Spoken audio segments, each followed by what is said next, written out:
So what are robotics and lab automation? A disclaimer that the information that you're getting right now is based on internet, and a lot of things might have changed over the period of time.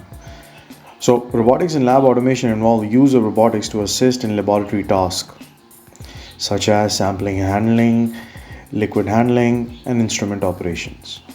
Sample handling basically means use of robotics to assist with tasks such as sample preparation, sample storage, sample retrieval.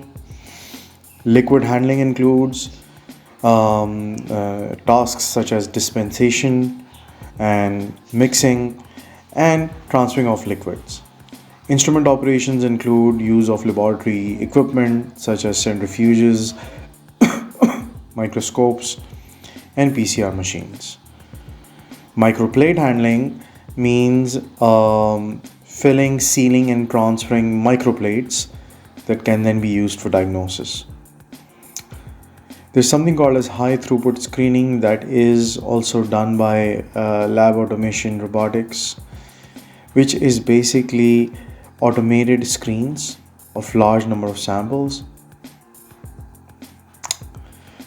They're basically important in drug discovery, in genomics research. So if you want to learn more about lab automation, where can you go? You can go to courses on Coursera, edX, and other learning platforms. Many tutorials are provided by experts in the field in robotics and lab automation with video demonstrations, educational material, simulation of the lab scenarios. There you can also get some information by actually going to a lab that is in the process of being automated or is already automated.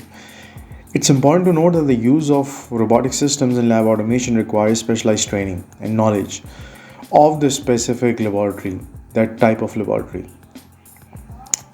Thank you, good luck, and subscribe to our channel. Click the bell icon.